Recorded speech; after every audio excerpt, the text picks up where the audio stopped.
Hello all, welcome back. So आज की इस वीडियो में गाइस हम लोग एंगुलर एप्लीकेशन के एग्जीक्यूशन फ्लो और साथ ही साथ हाई लेवल आर्किटेक्चर के बारे में डिस्कस करेंगे। और गाइस हम बहुत ही लेमैन तरीके से बात करेंगे यहाँ पे, ताकि एक बिगिनर्स के पॉइंट ऑफ व्यू से सारी चीज़ें यहाँ पे समझ में आए। जिन्होंने कभी एंगुलर को यूज़ भी ना किया हो तो भी उनको मेरी बात समझ में आए, राइट। इसलिए यहाँ पे बड़ा ही सिंपल मैं तरीके से एक्सप्लेन करने की कोशिश करूँगा।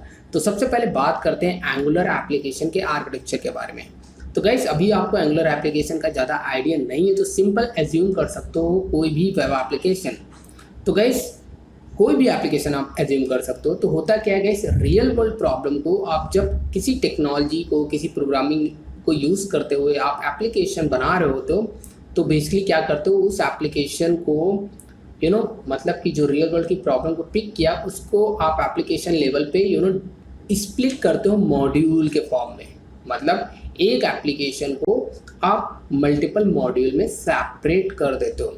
तो एक मॉड्यूल के अंदर कुछ बंच ऑफ रिस्पॉन्सिबिलिटी होती है, दूसरे मॉड्यूल के अंदर कुछ different kind of bunch of responsibility होती है, राइट। तो वही हमारा मॉड्यूल होता है जिसमें अलग अलग फंक्शनैलिटी होती है। लेट्स से एग्जांपल के लिए एक वेब एप्लीकेशन है, उसमें आपका यूज़र पैनल है, एक आपका एडमिन पैनल है। तो यूज़र पैनल के अंदर यूज़र से रिलेटेड रिस्पॉन्सिबिलिटी और फंक्शनैलिटी होंगी, और एडमिन पैनल के अंदर एडमिन से रिलेटेड रिस्पॉन्सिबिलिटी और फंक्शनैलिटी होंगी। तो इतनी बात आपको समझ में आ गई। वही चीज़ एंगुलर एप्लीकेशन के अंदर एज इट इज़ है।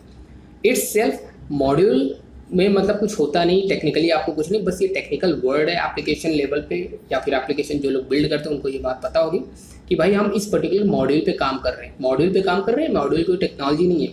मॉड्यूल मतलब इस पर्टिकुलर एक बड़ी एप्लीकेशन की एक स्मॉल पार्ट और सेक्शन पे हम लोग काम कर रहे हैं, वो है हमारा ये मॉड्यूल। और इस मॉड्यूल में इस तरह की फंक्शनैलिटी हमें इंप्लीमेंट करनी है using some technology, right. Okay, now similarly guys यहाँ पे एंगुलर एप्लीकेशन में मॉड्यूल के अंदर दो चीज़ें होती हैं। एक होता है आपका कंपोनेंट, जो कि अभी हम डिस्कस करेंगे, और दूसरा होता है सर्विसेज, ठीक है। तो मॉड्यूल आपको समझ में आ गया, राइट। आई होप आपको समझ में आ गया होगा कि मॉड्यूल होता क्या है। इट्सेल्फ कुछ नहीं होता है, राइट।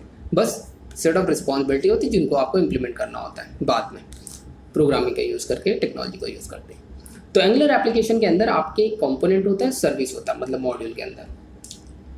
अब कंपोनेंट क्या होता है उसको मैं सबसे पहले शुरू करूँ, उससे पहले मैं बताना चाहूँगा सर्विसेज के बारे में। सर्विसेज के बारे में बेसिकली इस वीडियो के अंदर ज़्यादा डिस्कस नहीं करूँगा।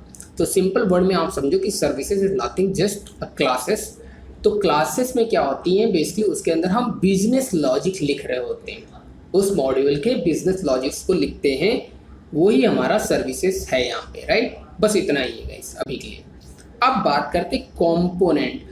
बहुत इंपॉर्टेंट है गाइस, अगर आप एंगुलर एप्लीकेशन और एंगुलर को समझना चाहते हो तो it's all about component based implementation everything, right. तो यहाँ पे कंपोनेंट आपको समझना होगा। मान लो कि आपको एक मॉड्यूल दिया गया है, यूज़र पैनल को इम्प्लीमेंट करना है, यूज़र रिलेटेड चीज़ें इम्प्लीमेंट करना है, तो ऑब्वियसली आपको मतलब कंपोनेंट बेस्ड कोडिंग करनी होगी एंगुलर एप्लीकेशन बनाते वक्त, राइट। अब गाइस कंपोनेंट होता क्या है, बड़ा ही कंफ्यूजन है। तो just imagine a simple web application अभी के लिए, ठीक है। तो एक सिंपल वेब एप्लीकेशन में क्या होता है गाइस, मान लो कि यूज़र पैनल आप बनाओगे तो आपको पता चल गया, ठीक है। यूज़र पैनल में मतलब कि यूज़र से related let's say web application build कर रहे हो, तो उनसे रिलेटेड हमारे मेन्यू बार्स होंगे, साइड सेक्शन होगा, मेन सेक्शन होगा, फूटर सेक्शन होगा, राइट। तो ये पूरा पेज बनाएंगे, और हो सकता है कि डिफरेंट पेज हो सकते हैं, ठीक है। बट एंगुलर में सिंगल पेज एप्लीकेशन का कॉन्सेप्ट है। बट इमेजिन दैट कि भाई हम मेन्यू बार बनाने वाले हैं, साइड सेक्शन बनाने वाले हैं, मेन सेक्शन बनाने वाले हैं, फूटर सेक्शन बनाने वाले हैं, राइट, यूज़र पैनल के लिए, ठीक है। जो कि हमारे यूज़र एक मॉड्यूल है जिसमें हम काम करना चाहते हैं। अब ये कंपोनेंट क्या होता है गाइस, ठीक है, जो कि मॉड्यूल के अंदर आ रहा है कंपोनेंट बेसिकली यहाँ पे जो मेन्यू दिख रहा है आपको, और जो साइड है दिख रहा है, जो मेन सेक्शन दिख रहा है, जो फूटर सेक्शन दिख रहा है, ये आपका एक इंडिविजुअल कंपोनेंट है। मतलब कि मेन्यू अपना एक इंडिविजुअल कंपोनेंट है, साइड मेन्यू बार मतलब साइड सेक्शन आपका एक इंडिविजुअल कंपोनेंट है, मेन सेक्शन एक अपना सेपरेट कंपोनेंट है। इसके अंदर फर्दर नेस्टेड कंपोनेंट्स हो सकते हैं, राइट।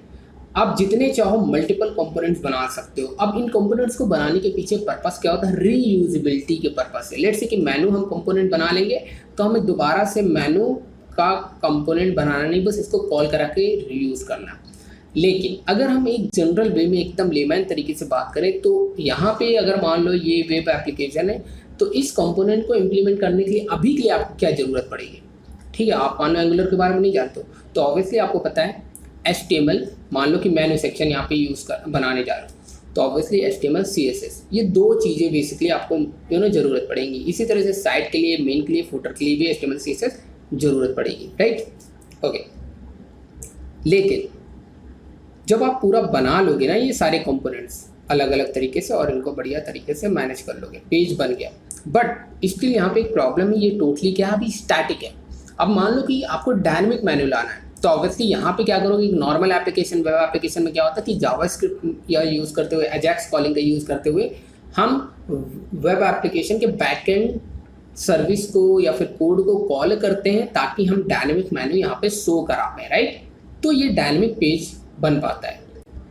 तो कहने का मतलब है हर एक इंडिविजुअल कंपोनेंट तीन चीज़ों को कॉम्बिनेशन है, HTML CSS plus JS। But Java, ये तो नॉर्मल वेब एप्लीकेशन के टर्म में बात हो गई, ठीक है, लेकिन एंगुलर में भी वही सिमिलर चीज़ें बस अलग तरीके से ऑर्गेनाइज की गई हैं, ठीक है। वो क्या है गाइस, HTML CSS जिसको हम बोलेंगे टेम्पलेट, वो एक पूरा पेज भी टेम्पलेट बना सकते हो, उसको बोल सकते हो, एक स्मॉल कंपोनेंट को भी आप टेम्पलेट कह सकते हो, राइट, जो कि HTML CSS से बनता है। मतलब एक पेज के एक स्मॉल पार्ट को, लेट्स से कि मेन्यू पार्ट को, जो कोई हम कंपोनेंट बोलेंगे, जो कि HTML CSS की मदद से क्रिएट होने वाले, जिसको हम टेम्पलेट बोल देंगे, राइट।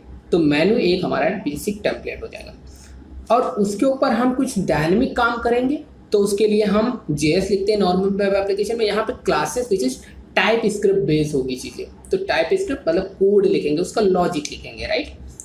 और मेटा डेटा कुछ नहीं है यार गाइस, उस क्लास के ऊपर हम कुछ डेकोरेटर बेसिकली यूज़ करते हैं, जो कि हम आगे देखेंगे कैसे कंपोनेंट क्रिएट करते हैं, तो वो हम डिफाइन करते हैं। तो बेसिकली एक component is a combination of template, class and Meta data. ये तीन चीज़ों का होता है कंपोनेंट। जैसे कि मेन्यू कंपोनेंट, ये तीन चीज़ों का कॉम्बिनेशन होगा एंगुलर एप्लीकेशन के अंदर।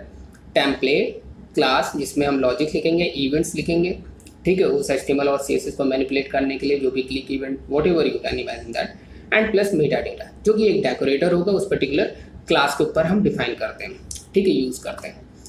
तो ये होता है एंगुलर एप्लीकेशन का आर्किटेक्चर। बड़ा ही सिंपल है। आई होप आपको ये बात समझ में आई होगी। चलिए मैं इस बात को थोड़ा सा लेमैन तरीके से और समराइज कर देता हूँ जल्दी से। तो angular application have one and more modules. One angular application मतलब एक एंगुलर एप्लीकेशन के अंदर, और हर नॉर्मल वेब एप्लीकेशन के अंदर भी एक से ज़्यादा मॉड्यूल हो सकते हैं, ठीक है, कोई नई बात नहीं है। अब मॉड्यूल्स क्या है? मॉड्यूल्स मतलब एक मॉड्यूल्स के अंदर बेसिकली वन और मोर कंपोनेंट्स हो सकते हैं, ठीक है। तो एक मॉड्यूल्स के अंदर गाइस वही है, मतलब कंपोनेंट्स प्लस सर्विसेज का कॉम्बिनेशन होता है। तो कंपोनेंट्स प्लस सर्विसेज का कॉम्बिनेशन होगा। ऑब्वियसली मल्टीपल सर्विसेज भी हो सकते हैं, मल्टीपल कंपोनेंट्स भी हो सकते हैं। जरूरी नहीं कि एक ही मॉड्यूल हो, मतलब एक मॉड्यूल के अंदर एक ही सर्विस हो और एक ही कंपोनेंट हो, राइट। ये बात तो समझ में आएगी, ये अंडरस्टूड है। And the last one is guys, her components जो होता है बेसिकली वो HTML, CSS, क्लासेस और मेटा डेटा का कॉम्बिनेशन होता है, राइट।